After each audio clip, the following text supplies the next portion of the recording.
good idea. Yeah. All right. So we're back. Hey, everybody. Look at that. So yeah, we're back, episode 5, and we're continuing our story in a different direction, where we finished off talking about marriage and stuff, and today I want to talk about parenting. I want to talk about, because right now we're expecting our 4th kid, right? So let's talk about what it was like in the very beginning. I feel like we're so far from the beginning now. Well, yeah, our first child's almost 10 now. That's what I'm saying. So we're so far from that. So let's kind of go back and kind of go through that, So, really, we wanted kids a long time ago. You know what I mean? We already knew that. Even individually, we kind of already knew that. Yeah. But let's kind of go into, when we were living together, we talked about that 2-year period. That was a time that you already wanted to have kids, and you were kind of, I don't want to say grieving, because it's not like you lost anything, but you were just very sad that you didn't have any kids yet, because you wanted kids already. You wanted to be pregnant. You wanted to have a kid. Yeah. So let's just kind of talk about that. Let's just start there. Well, there was just always something that it was inside of me that, when I was younger, I always knew I wanted to have kids, and I always loved being around my baby cousins and everything. I always wanted to be the babysitter, but obviously I was still young. Nobody really was okay with it. And also it also didn't help that I didn't also get to experience having a younger sibling, because I am the youngest out of 3.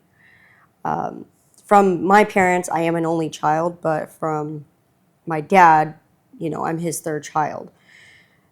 So I never got to experience how you did. You had 2 younger sisters. You got to experience the younger siblings helping, go through all of their life stages. I'm not saying completely helping, but, you got to experience all that. I never did. So that probably played a huge role in why I wanted kids so fast, is because I wanted to experience that for my own self. I would see cousins come around when they're babies or toddlers, and I got to experience that just a little bit, but then it's just family get-togethers, and that was it. But I always wanted something for myself. I always wanted kids, and it was actually funny. How many kids did I tell you I wanted when we first started dating? Was it 6 or something? We're getting close to that number. Yeah. Whatever number it was. I think it was 6 or 8. I can't remember. I remember it was pretty high, but if it was 6, I'm we're only 2 off. Yeah. But that was just something I always wanted, and I guess that's probably why, you said, grieving, but not because it's I lost that. It's just grieving because it was something I wanted for such a very, very long time. And then when we got engaged, and I knew you were going to be my forever, this was it for us, And I was just so excited, and I just wanted to start a family with you. I just wanted us to have our own family together, Yeah. I knew, in no way was I ever, and you knew this, not happy with our family, just us 2, because I was satisfied with that. I was beyond happy with that. I was blessed with it. But it was just, I always just wanted kids, And so it's I just wanted that. I wanted us to have our own family like that. And it was just, and through the years, you helped me see that patience was the best thing, because it really was the best thing for us, because like you said, we went through all of our fights, all of our disagreements, trying to figure out how everything was between just us. So looking back on it now, I'm so thankful that we didn't have a baby during all of that first. That's not to say that, our kids have never seen us fight or nothing like that, because they have. Yeah, they have. But it's different. But regardless, what I do remember about that time is that I had to remind you to enjoy what you have in the moment. Yeah. Because you were always waiting for the next thing. Yeah. You were, and because I remember when we were dating, I guess that's where our kids get from. When we were dating, you would get so down that I just want to live together already, and then we moved in together, and I just want to have kids already, or all of that. So it's I kept telling you enjoy what we have now, because when we go to that next step, it's going to be different. And it's kind of funny because we're in that place now, where we're trying to go on a date and have the kids go somewhere and everything, because it's not the way that it used to be anymore. Yeah. Back then, all our life was going on dates. We would go Yeah. to wherever we wanted and just have that one-on-one time. And now we have to work at it. And that's not to say that I'm complaining or that it's a bad thing. I'm just saying, Yeah, of like, course. with more. What? Go ahead, say it. I know what you're gonna say. More power comes more responsibility, or more kids come Yeah. forward. Yeah, I was gonna say something like that. Sorry. We just watched the Spider-Man movie, but anyway, um, but yeah, like, with more of the responsibility, like, everything just, like, that's what I've noticed lately. Like, our schedule is just so filled up that we have to be even more intentional about things like this. Yeah, because then also if you think about it, it's just like you said, our schedule is like either full of like, get-togethers, just doing things around the house, going grocery shopping. The kids' school stuff is taking up, and then you're going to work, which takes up what, like 8 hours of our day, and then even whenever we come home, it's like we all want to spend time together as the entire family. So that's like another thing that's also kind of like hard, is like it's not like we're struggling to find the balance, because obviously we do have like a balance in our own way. We make everything work. We make it all. I think what you're getting at is, like, we're not struggling with it, but we definitely are making the effort for it. Yeah, we are, like, whenever we see an opportunity to like make time for ourselves, we will do that, and then we will like. You mean for yourself personally, or like together? No, together. Yeah, I'm talking mainly about like together right now, like as a married couple, like how you were just talking about like our dates, like how we Yeah. could just do whatever we want, but like our dates now, it's just like, we have to like really kind of plan it out, not because like it's like such a terrible hard thing to try to figure out. It's just like, life just gets busy, and so, but go ahead, you can keep going. Sorry. What was I saying? I felt like you were saying something on mine. Sorry. Oh, no, you're good. But yeah, pretty much just enjoying what we currently have, reminding you to just enjoy what we have in the moment, because it's always going to change. Nothing is ever, nothing is ever guaranteed in this. Not guaranteed, but nothing lasts forever. That's what I'm Yeah. saying. And that even goes to now, where I feel like if you recognize and realize that nothing is forever and everything is going to come to an end eventually, it slows you down to enjoy it while you have it, Yeah. because that one day it's going to be gone, and that's not to say that, like, once the kids came, we didn't have alone time anymore. That's not what I'm saying. But what I'm saying is that 100% uninterrupted one-on-one time all the time, that we don't have right now. Yeah. And I'm not complaining about it. I'm just saying, Yeah, exactly. what I'm saying is, it's important to focus on it while we have it, because then if we keep looking forward to the thing that we don't have, we're never going to enjoy anything, because you just keep looking for the thing that you don't have. And if you're always focused on what you don't have, then you're always going to be unhappy, because there's a lot of things that you have already that are great things that you can be enjoying now, Yeah. And that's what I remember telling you a lot in that season, that it's like, what, we're going to have kids. Like, obviously I want them too. But, it was just a matter of enjoying that time, that it was just me and you, because I knew that it was going to, change, obviously, once the kids came. Yeah. But then, we got married. And to me, that was my only limiting part in that. All I wanted was to get married first, then we could start having kids. That's all that I wanted. I Yeah. didn't want to have any kids out of wedlock. And that, to me, it came Yeah. from a place of, one, just not wanting what I saw in society.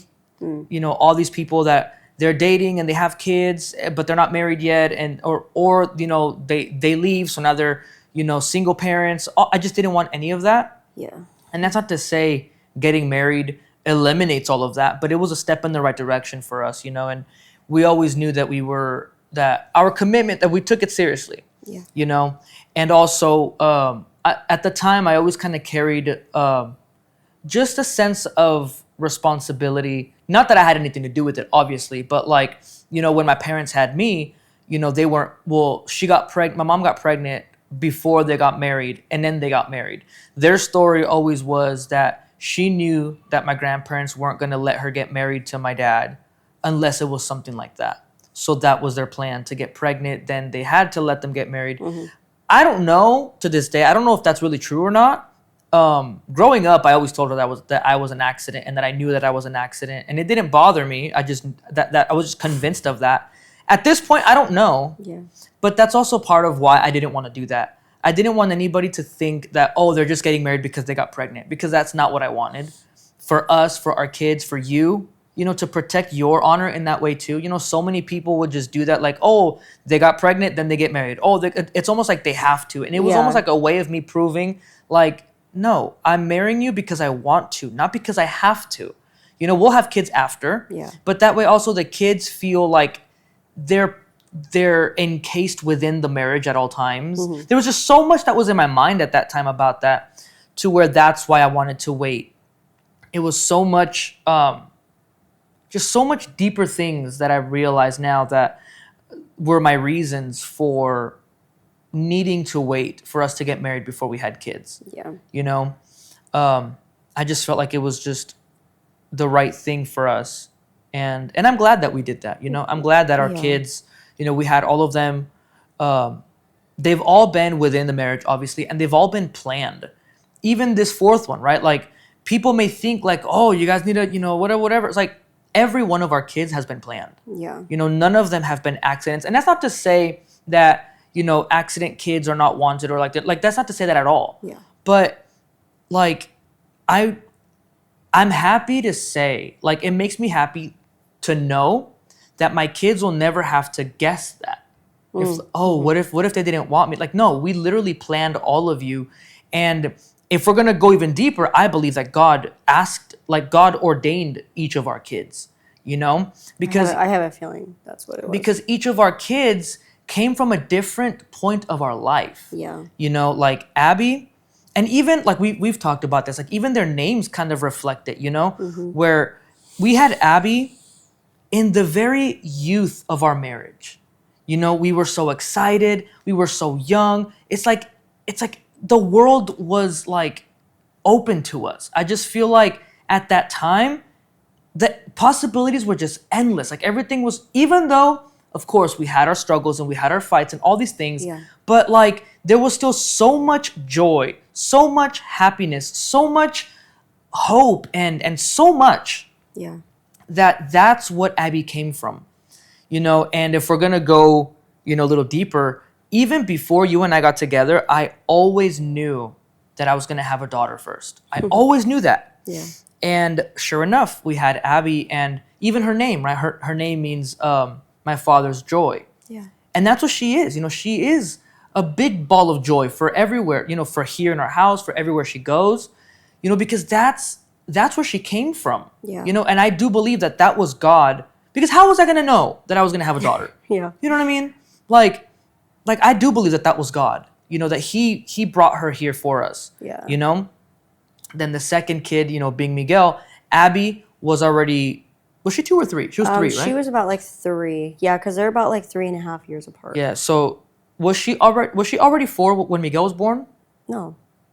So she turned 4 that following year. Yeah. Okay. Yeah, that's why I said like about like 3.5. Okay. Yeah. But yeah, so she was a little older, but still pretty little. And we actually even talked about this recently. I asked her, I'm like, do you remember like when we brought Miguel home from the hospital? Do you remember him all that? Like experiencing him like that little? And she's like, no, not at all. But she remembers like experiencing it with Sammy. But sorry, go ahead. No, you're good. And with him it was a little different. Because making that decision to have him, it always came from you first. Yeah. Well, except Abby. Abby was, well, I mean, kind of, because you were the one that was just like ready to have the kid, but I'm the one that waited until it was the right time. Then I let it happen, right? But for Miguel, what? Oh my gosh, babe. But for Miguel, I don't want to do that. It was kind of the same, where like you began to have this desire to have another kid, and every time that God does that, we always know that, at least I always know that it's been God, because from the very beginning you were always like against having more kids. I mean, at least like once we started having them. Yeah, When like we were in after high school, Abby. you said things because you didn't know any better. Yeah. But once we had Abby, we started to get like an idea of what it actually is to have a kid. I already kind of knew because I experienced that Yeah. mainly with Rebecca, because Gabby, I mean, she's only a year younger than I am, so I always saw her as an equal to me. But with Rebecca, I mean, I was 10, so I saw her whole childhood, her baby, her toddler years, all of that. Yeah, you got to experience it. Yeah. So I kind of knew what to expect, but this was your first introduction to really having that, Yeah. and that made you really rethink. Plus the whole thing that happened at the hospital and I guess we can go into detail with that one too in a little bit. But Yeah. how being in labor for so long and ending up with the C-section and all of that. Yeah. So all of these real difficulties that came from our first kid made you second guess having more. And you always had this thought of like, you know what, I'm good. Like if she's my only one, I'm fine with that. But then eventually your heart changed. And I always feel like that was God, right? He did that switch because only he could have done that. Yeah. Because so many times people would be like, oh, when are you going to have another one? And that would make you mad.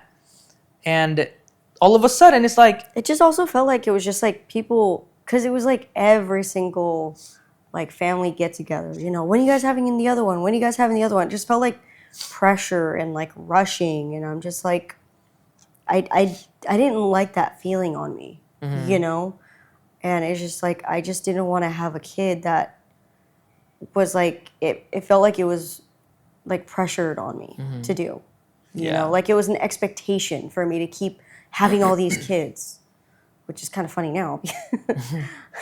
But that's the thing, right? Like this was on God's time and with our agreement, Oh yes. right? It wasn't just like, oh, well, everybody's telling us to, so I guess we have to. As if that's, I mean, I don't know. I really hope people don't do it that way. But you know what I mean? Like, what are people expecting? Like, when are you going to have more? You should have more. And then we're going to go home. Well, they told us to have more, so I guess we have to. We It's have like, to do that. what kind It's of, like, no. why would we make our decisions like that? But anyway, that's neither here nor there. But when we had Miguel, or when we made the decision to start trying to have him, again, I do feel like the Lord was softening your heart to that. And I remember our conversation about it, and I was kind of just like, I was trusting you about it, to be honest, because I wasn't worried financially or nothing like that.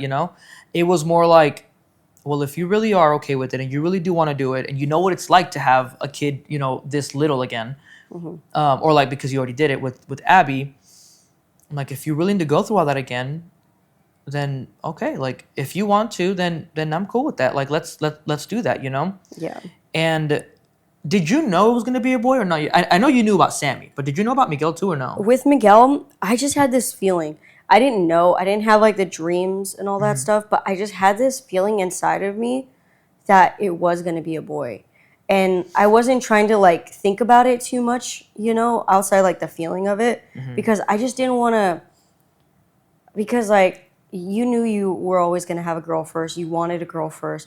But for me, like I wanted the boy first. Obviously, I was excited and just over the moon about having Abby first. Like I'm not anywhere saying that, but it's what I always wanted was a son first. I wanted like that, whenever I always thought of having kids, I wanted that like the firstborn to be a son, because it's like the older brothers protecting the younger ones. But I swear Abby's doing an amazing job on protecting her brothers, and but anyways, But yeah, for so Miguel, I just had that feeling inside of me. So, that was the decision on him, and he brings his own unique thing to the family, right? Because where Abby is she's just the joy of the family. Not that there's no joy anywhere else in the family, but I'm saying like she just brings that to the family. Miguel, he's a lot like me, and the Lord has used him a lot to heal my wounds from like my childhood, and to to love him and the rest of my kids in a way that I would have liked as a kid, because I see him and I see myself at his age, and No, all the things that I went through. I literally see you and Miguel like every time. Like he's just doing random things, or he's just walking around, or even when he's just sitting there just doing nothing, or when he's really, honestly, I've noticed it a lot more when he focuses on like his, like using his imagination to play with his Legos. Like just the look and focus on his face, it reminds me of you whenever you focus on like your like music stuff. Like I literally see just you two. It's like right next to each other. Yeah. It's like a mirror. It's kind of crazy. And like that's like with him, like he just carries a lot of me, and it only makes me want to care for him in a way, for him to not fall into the things that I've fallen into, for him to not feel the negative things that I felt, pretty much to be the better version of me, to be more healthy in the sense of like mentally, emotionally, spiritually, to be stronger than I am, to be everything, Yeah. And with Sammy, his was a whole other ballpark, because by then Miguel was what, 4, or was he? By the time Sammy was born, he was less than a. Oh, that's true, because he was about a month before he turned Miguel 4. turns 4 the following month. Yeah. So yeah, Miguel was like 3.5 or whatever, and at that point was crazy, because so when we had Abby and Miguel, we were not believers in the Lord yet, right? Well, Abby's first like 3 to 4 years were like, it was about like 3. we were just no longer, because if you think about it, Miguel was like 2 when we came to the Lord. Oh shoot, yeah, you're right. No, well, okay, if I'm gonna map it out real quick, Miguel was born in 2020. I called myself a Christian in 2021, and I began to read the Word of God and listen to preachings, stuff like that. But I never, it never developed into my life. It was a very separate thing in my life. My life was very compartmentalized at that time, and you were not following the Lord at all. Yeah. 2023, well, the end of 22 is when I began to like be a little bit more consistent, praying at night with the kids, letting them watch, little kid, Christian cartoon stuff and things like that. But by 23 is when everything changed in our life, where the Lord met me, the Lord met you, we started going to church. All that happened in 2023. So by then, Miguel, I remember we went, the first day that we went to church, that first week, wasn't it like the week after Miguel's birthday? I believe so, yeah. It was in September for sure. Yeah. So he was just like freshly 3. Right. So he was 3 years old. So by then, Abby was 6. Oh, yeah. So that's what I'm saying. Yeah. Up until that point, they only knew us as non-believers, right? So they experienced, I would say, the darkest parts of us, where we were not, even though I was trying to fix myself with all this weird stuff, right? Hinduism, Buddhism, witchcraft, all these different things. Abby, she didn't see it, but she lived it. I mean, like she doesn't remember it, right? She didn't understand, but she lived through some of that. And right, they experienced that side of us, because even though I was trying to fix myself, you can't heal yourself, you can't fix yourself outside of the Lord, right? And you weren't even trying, so they got that side of us. Then we come to the Lord, they begin to see the shift in our life, and I remember when you had Miguel, we talked about, that we weren't going to have any more kids. We realized we had a boy, we had a girl. That's all we wanted. We were good. This was too much to handle, the pregnancies and the C-section and all of that, and you had been telling. Well, if you wanted to say about that part, about the tying the tubes and how all that. Yeah, because like at the end of Miguel's pregnancy, it was like really hard on my body. And like my sciatic nerve pain was like really intense, and it was just like really, really bad. And I actually ended up asking my doctor, because she even agreed, and she, saw all the pain that I was going through.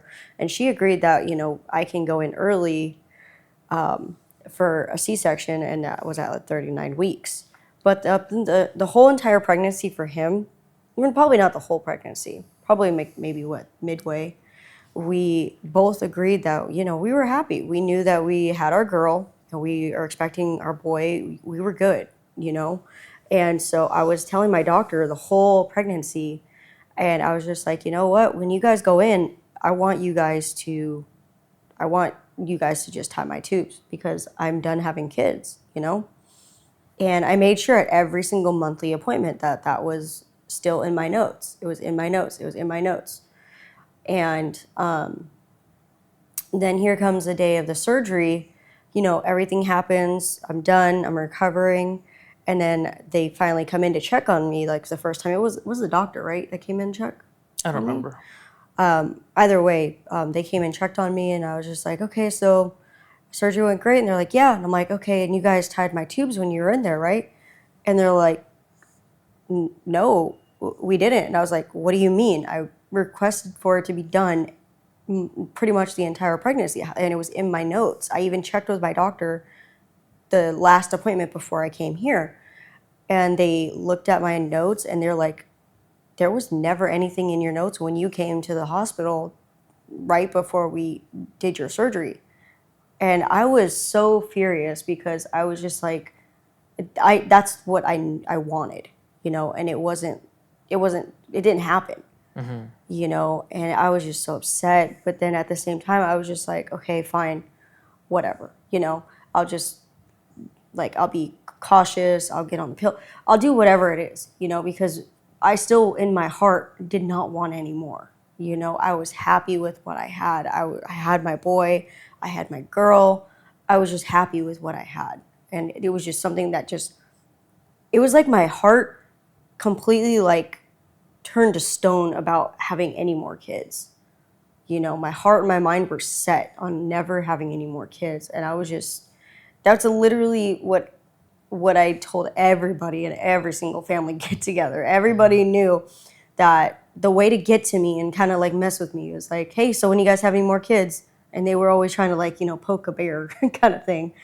And I always would kind of get upset, because it was just that reminder of that incident, that didn't happen at the hospital, and that's why it upset me whenever people would bring it up. And it wasn't like I would stay mad at them. It was like just a reminder that it just didn't happen, but everybody in our family, both your side and my side, everybody knew that that's just where I stood on the whole future kids thing, So then, Yeah.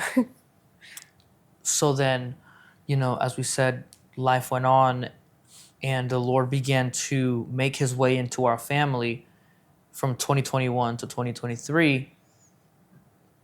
And that year, 23, the Lord radically changed our life, but that didn't change our heart about having more kids. We didn't, that there was no connection to that.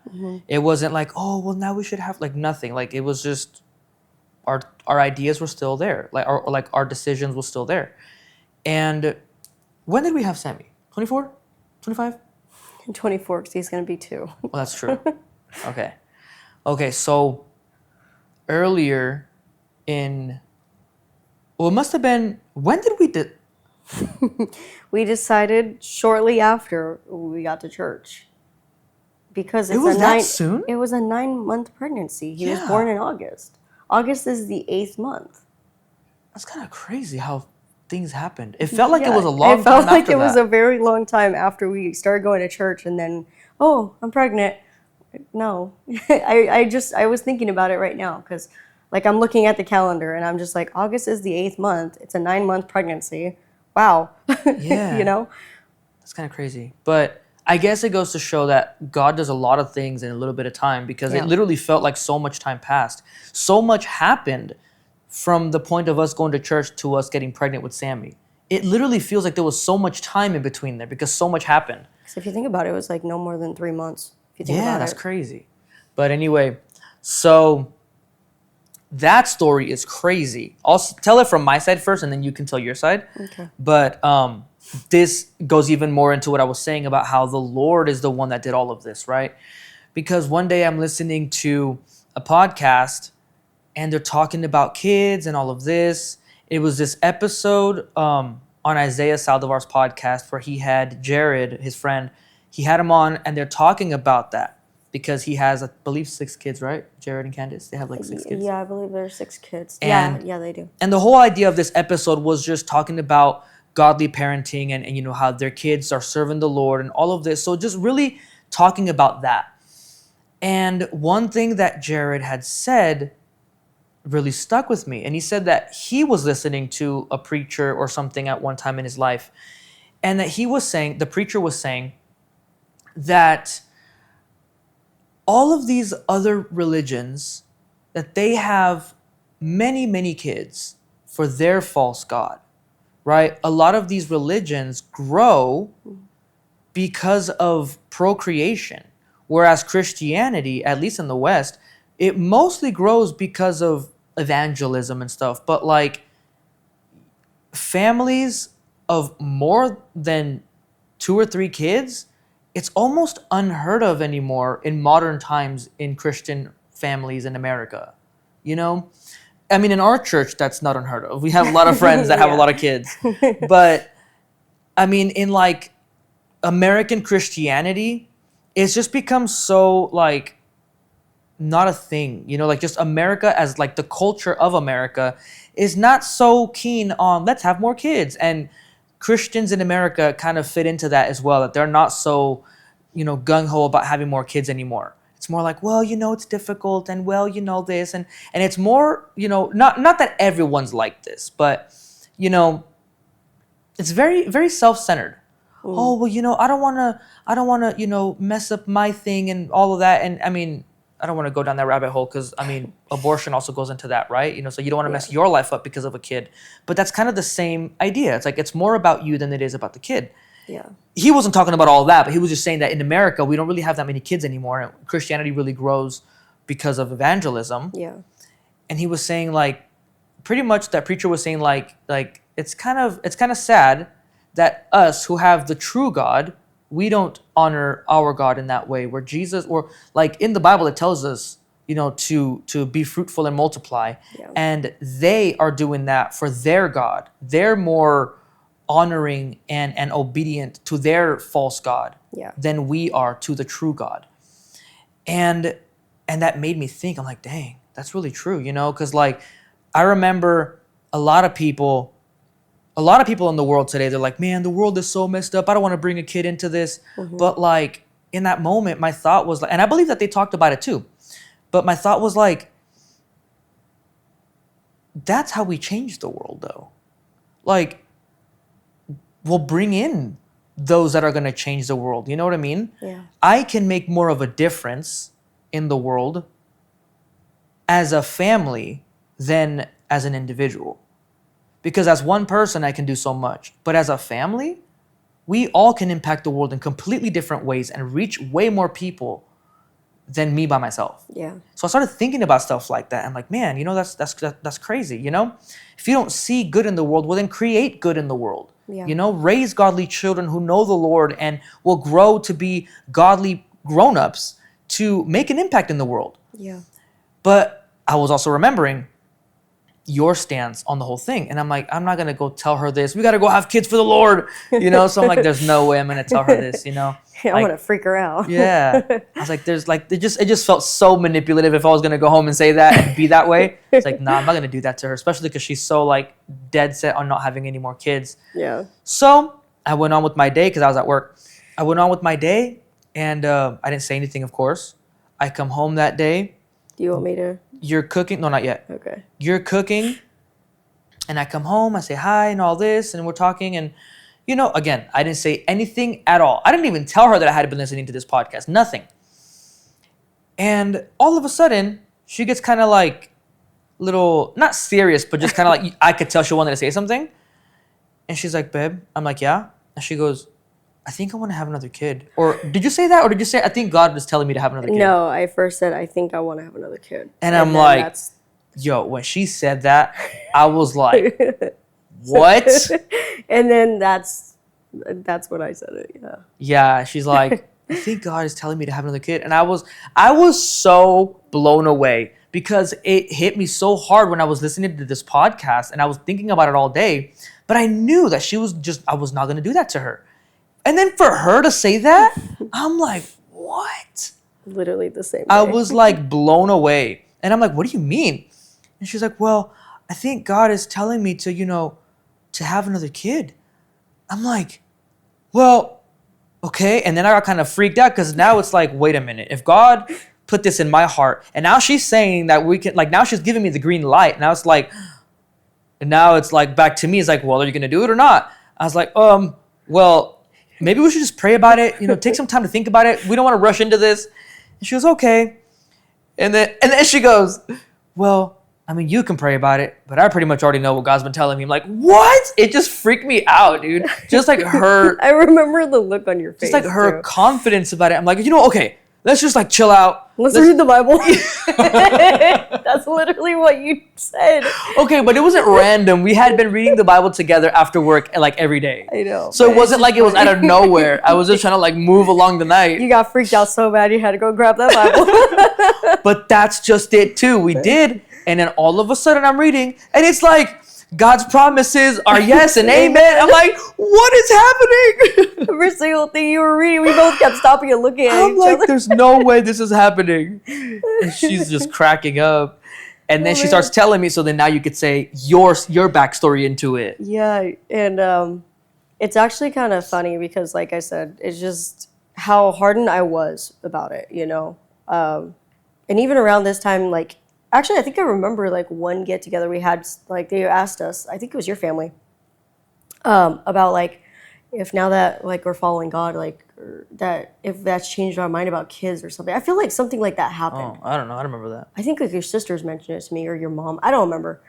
But I could have sworn somebody did. Because remember, at that time, none of them were following the Lord either. No, I know. But I think it was just, like, a question that somebody asked me. I could have sworn it was, like, here at the house. That's why. And still, like, we were still going to church and I was like, no. And then just like out of nowhere, I just started having dreams. And it wasn't just like, oh, dreams every now and then, No, it was literally every single night for, what was it, like 2 You said weeks? it was like, you said it was like 2 weeks. Yeah, it was about every single night. And it was about exactly the same dream. So it was the 2 weeks leading up to the day that we talked about it. Yeah. So it was like for 2 weeks, every single night, the same exact dream or something really similar to it. Like, I just kept having this dream that, like, I was pregnant. It was kind of like a montage dream, like I kept seeing that I was pregnant. And during the pregnancy, it felt like, it was like I was really experiencing it again, I was experiencing the kicks. They felt so real, the movements, and then the surgery, and then looking down at this baby. And then I remember every single time I looked down at this baby in the dream, it was Sammy. It was his face. And I would look up at I was looking up at you over my shoulder. I don't even think I ever told you the dream. But I would go to look up at your shoulder. It was over your shoulder? Oh yeah, over my shoulder to look up at you. It was you, and right behind you was like a glowing figure. It was God, and he's like, "This is what I want." And then I was like, and I looked back down, and in my ear, I heard that his name is Samuel. Well, I remember I named him. But I mean, like, oh yeah, you're right. No, but I mean, I heard his name. Like, I remember hearing, like, him saying, like, it's a boy, pretty much. Like, I could have sworn it was... Oh, no, you did pick Samuel. My bad. But I remembered hearing that it was, like, going to be a boy.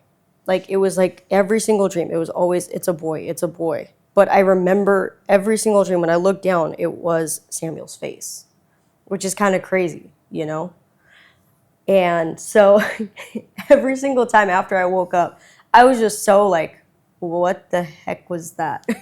And why does it keep happening? Because I'm like, I can't do this. I was at this point where I was just like, I was kind of getting a little overwhelmed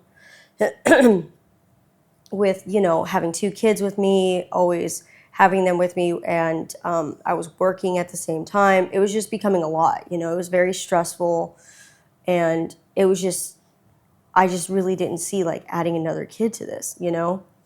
And so I was kind of nervous. I was a little scared every single time after I had these dreams. But again, it kept happening for 2 weeks. And then I don't know if you actually told me that you watched that podcast. Well, like I just said how it happened. I could have sworn that, like, for some reason I thought I watched it too. I feel like I watched that same one too. I don't know if we. Oh, you know what? I was watching Isaiah Saldivar's podcast around the same time. So maybe it was just like I just so happened to stumble upon it too. And I was just like, okay. Because I remember hearing about this podcast. I remember like the discussion that they talked about and everything too. And I felt like that was just like a little bit more of like okay, I can do this, kind of thing. And then again, I had that dream. And then finally the next day, like, I remember doing this at work. And I just like broke down. I was just like, okay, I literally spent like a good like 15 minutes like praying and asking God if this really is truly what he wanted. If this really truly was his plan for me. And every single time, like, I kept like questioning it and be like, are you sure? Are you sure? It was always like, yes. It's like, yes, this is my plan for you. And then that's when we went home that night, and that's when I told you. Because I was like so nervous. I remember standing over the stove. I was cooking and everything, and I felt my heart was racing. I started to feel a little sweaty. I was like, it wasn't like because I knew you were going to be like upset about it. It was just I didn't know how you were going to take it because how you knew where I stood. And so it was just kind of like crazy because I'm just like, I remember, I'm like, yeah, go ahead and pray about it, but it's been confirmed with me. Yeah. So then, and that one was even crazier too because, talking about his name and everything, like I remember the reason I came up with that name, or not came up with it obviously, but like because I had realized, and it's funny how two things kind of came together in that, but I realized that he is, well, now he's the first out of two, but at the time he was the first of our kids that never knew us outside of the Lord. Like from his conception to the rest of his life, we've been walking with the Lord. Yeah. Right?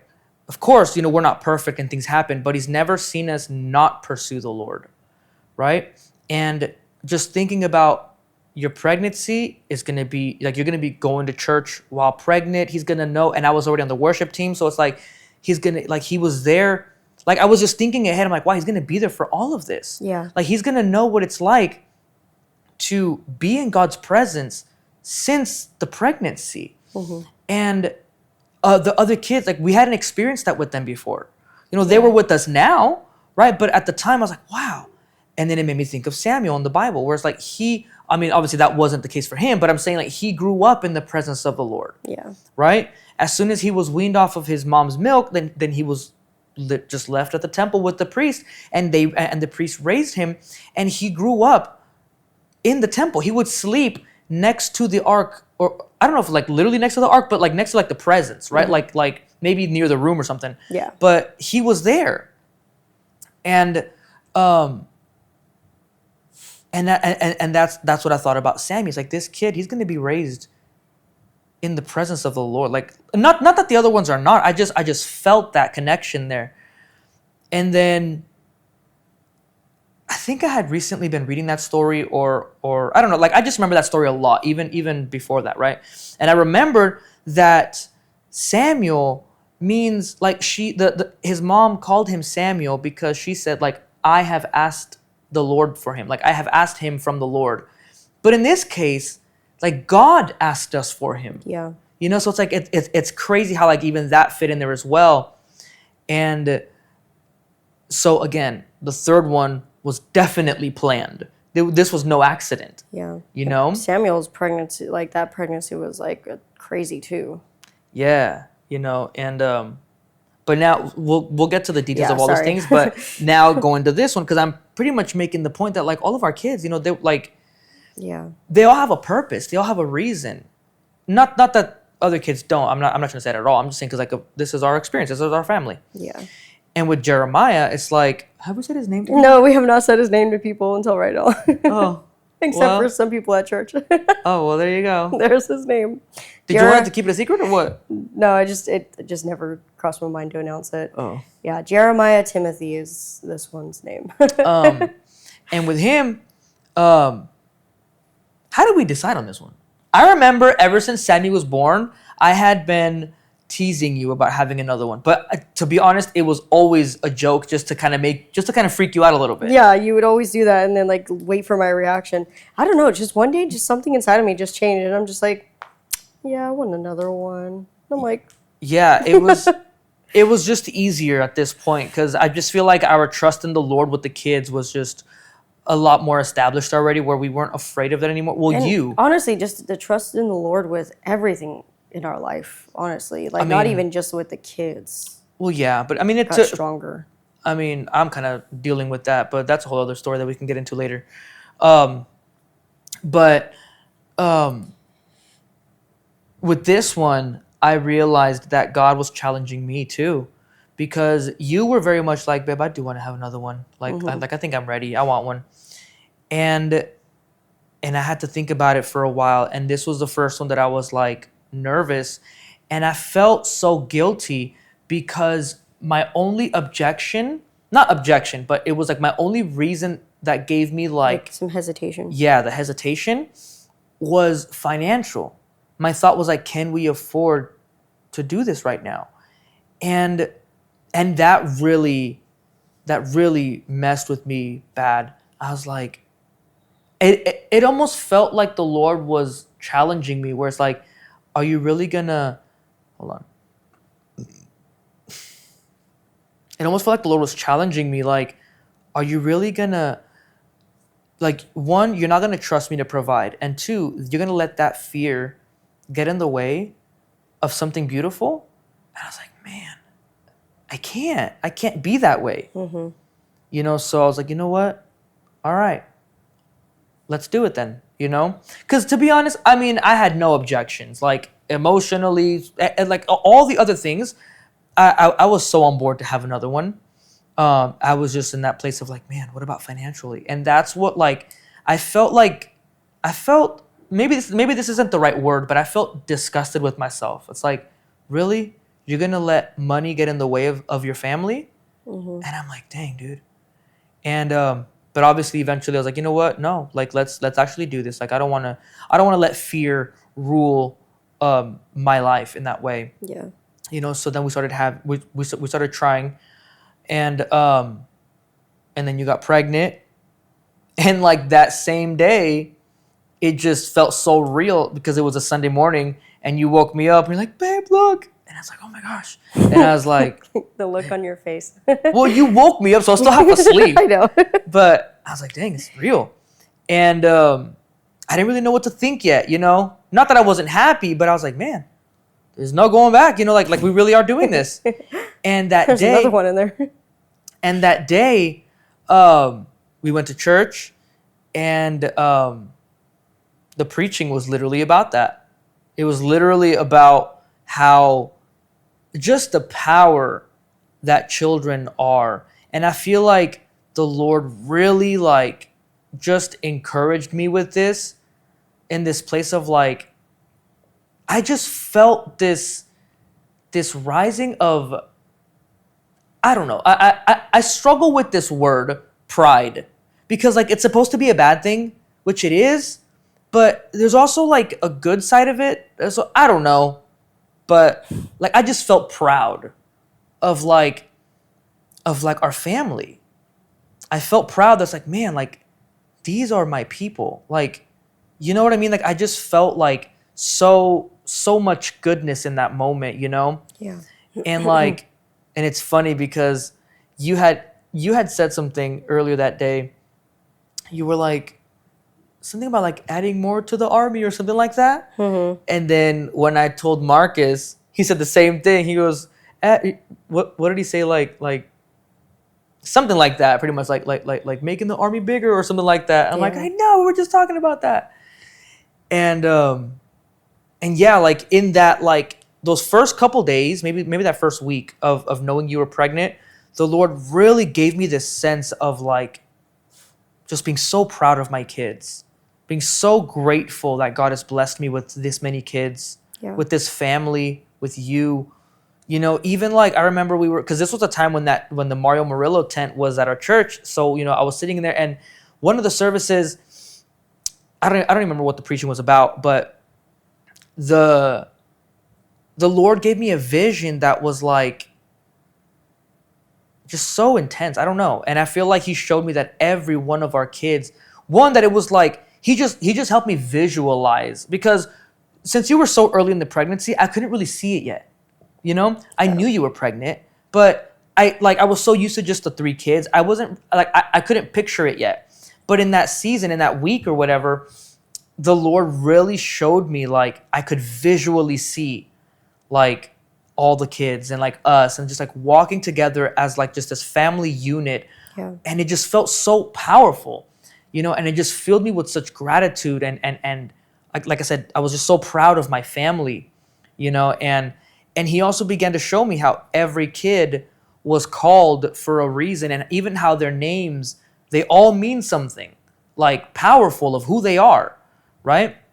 Going back to that now, you know, Abby is literally the joy. You know, she's the one that she came out of that place, that youth, that happiness, that joy, that everything was just like rosy for us, you know. And it's funny, her name is Abigail Rose.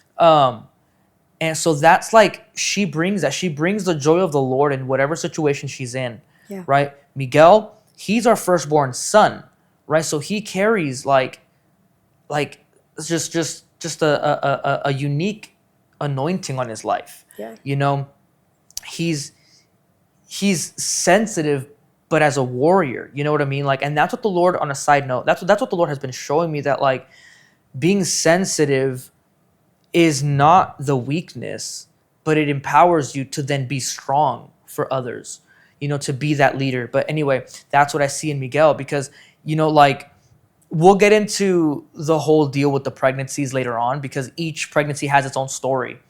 But like, you know, when we were kind of not okay with the pregnancy with Sammy, you know, we were kind of crying in the car, kind of worried. And Miguel didn't know anything yet. He was what, 3? 2? Yeah, he was 3. And he didn't know, because we also weren't talking loud and saying everything that was happening, but he just obviously knew that like, yo, like they're not okay. And then he just comes up from the back seat, puts his hands on her, and he goes, "Dear God, I pray for my mom and my little baby brother, that you will protect them in Jesus' name." Yeah. You know, so it's like he just like, he tunes into the moments and then he takes action, you know?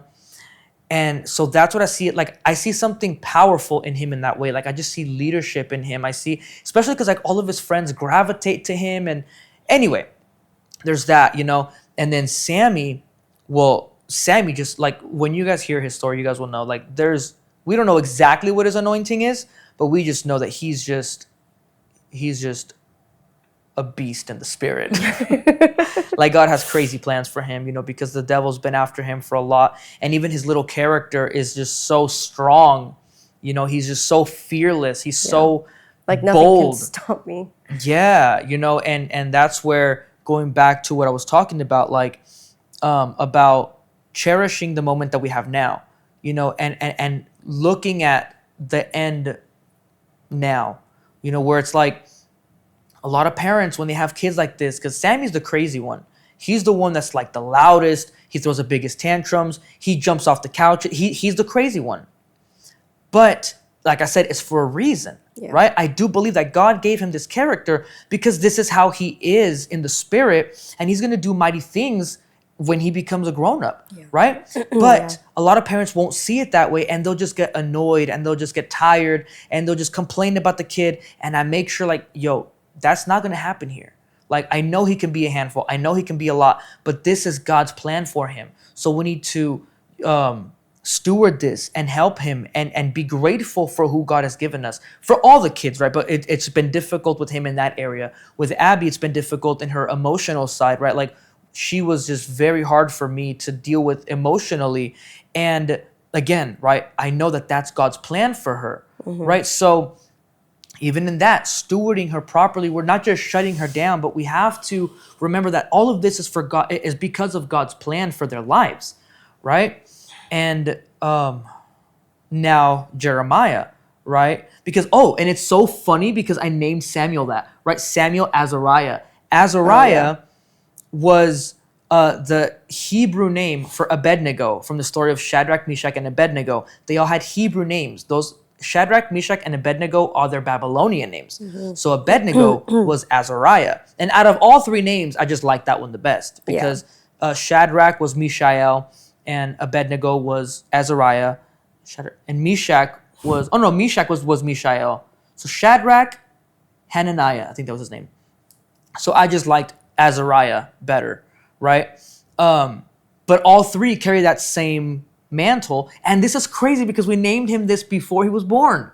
And why did I choose Azariah? Because I loved the fearless power behind their stand, or like that empowered their stand against sin and unrighteousness and idolatry. They're like, you can do whatever you want, but I'm not going to back down. Yeah. Like my God is for us and he's with us. It's funny how it matches him now. It's so crazy. You can say whatever you want, but I'm going to do my own thing. Like that's like, I'm sorry. I love this boy, but I'm like, that's him just walking around. Yeah. Y'all can tell me what not to do, but I'm going to do the opposite. I'm going to do what I want. But you know what I mean? That's what I loved, how it was like in the face of a king that was attempting to intimidate them, their attitude was like, our God is going to save us. We're not going to bow down to whatever it is that you think you have. We're not going to bow down. Our God is going to come through. Yeah. And even if he didn't, I still wouldn't bow down to you. And people take that as like, maybe God will, maybe God won't, but we still love God. And no, like he meant, like he was just doubling down on how much he's defying this king and what he's telling him to do. I was like, even if he didn't, even if God wouldn't come through, I still wouldn't bow down to you. Yeah. You know what I mean? Yeah. So it's like, that was like, man, that's the zeal and the power and the boldness that I want for my kid. And that's literally his character. That is his character. So that's crazy. But now moving on to Jeremiah, right? I picked Jeremiah. Well, actually, we both picked it. It was so funny because I had been thinking about that name for a while. And then she comes in. I don't even think you were pregnant yet. And you're like, you know what? You know what would be a cute name? Yeah, no, I don't think I was pregnant yet. You're like, you know what would be a cute name if it's a boy? And I'm like, what, Jeremiah? She goes, oh, how did you know? Yeah. I'm like, because I've been thinking about that name too. So it just so happened every single time like I opened my Bible and I was reading, it was just, I kept seeing Jeremiah like everywhere. And it wasn't like my eye kept like purposely looking for it. It was just like, it was just there.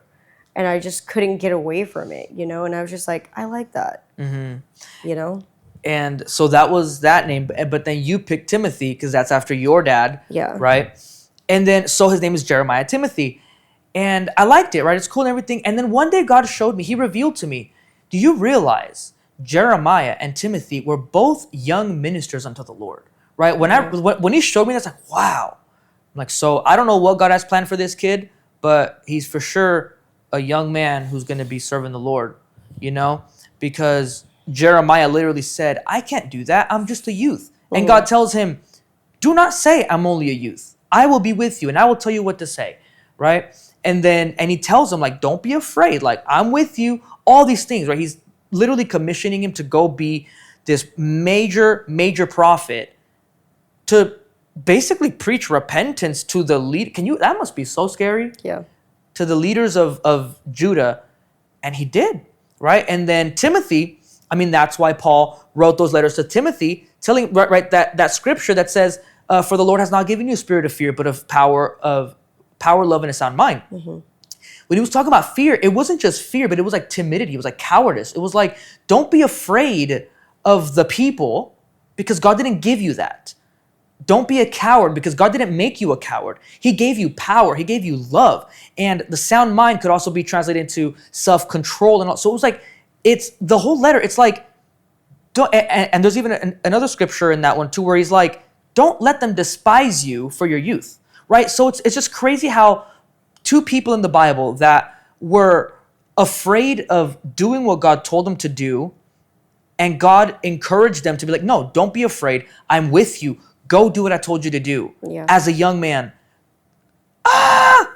Well, whatever. I wonder why that happened. I don't know. Why did you make that noise? Dang. Because that sucks. Well, for the people that are listening, we're kind of recording a video too to this, and just to have clips and stuff. I'm not going to put the whole video on YouTube or nothing because it can be kind of long. But regardless, good thing we still got this the whole episode here on audio, which is the whole point. But anyway, it's just crazy how, God, it's just crazy how both of those names came, not even intentionally. What? Oh yeah, I can turn this off. But you know what I mean? So I thought that was really cool. So to me, I feel like the Lord was telling me like, well, Jeremiah's going to be a young minister unto the Lord. Mm-hmm. Whatever way whether he's going to be a preacher, whether he's going to be, well, I don't know, like a youth leader, a kid, I don't know. But God has something for him. And it's like a reminder. It's like God is not warning us, but letting us know ahead of time. It's like, hey, look, your kids have a mission. Like, I have a plan for them, and I want you to take care of them. I want you to steward them. I want you to remind them of who they are, and I want you to lead them to be who I've called them to be. Not that it's only up to us, but I mean, he's entrusting us with them, Ultimately, God does all the work, right? But he's entrusting us with them for a reason, right? So I think that's a good theme of today's episode, that our kids, all kids really, because we are talking about our personal experiences, right? Yeah. But this really applies to all kids. God has a specific plan for every single kid. Here I thought, because going back to me, here I thought that I was an accident and that I shouldn't have been, like my parents shouldn't have had me because, their marriage ended up terribly and because they stayed together because of me and my sisters, my mom suffered a lot. All these things that I felt like I should have just not happened because of all that. Here I thought that, but the Lord literally told me personally, the only reason I'm here is because I'm not the only one that he loves this much. So as far as I know, I mean, of course, there's more specific, detailed missions that God gives us, but my general role that I play here on earth, that God told me personally, is to share his love, to let people know how much he loves them. Yeah. How I do that, that'll be, me and God plan that out throughout the days and stuff, right? And we figure it out. And this is part of it, right? Like letting all the listeners know that not only are you loved, but so are your kids, every single kid, right? Yeah. And then going back to you, right? We could talk about this in the next episode, but you had a whole thing where like you almost shouldn't have happened, right? Your mom being sick, doctor's always telling her like, yo, you can never have kids. And if you have kids, it's going to die. So you shouldn't have kids. And all these things talking about, we talked about it a little bit, your upbringing, how you were sick about this and all that, and how you were terrified that you're just going to die one day. And look, God has entrusted you with all of these kids, everything that we're doing, and I believe that this is only the beginning of what God has for you. Like, I just know that God has so much planned for you, So it's like everything that we think might be an accident or not on purpose or whatever. It's like every kid has a purpose. Every kid, like God has, he literally told, again, right, Jeremiah says, before, like, I knew you, like I knit you in your mother's womb. Wait, was that? I don't know if that was in David, in Psalms or in Jeremiah, but he told both of them that, right? Like, it's like, before you were born, I knew you, Yeah. So it's like, that I think is the good theme of this episode, that all of our kids have a specific plan. None of them are accidents. None of them are here by chance. Yeah. Whether it's our kids or even us grown-ups listening, none of us are here by accident. None of us are here just passing by.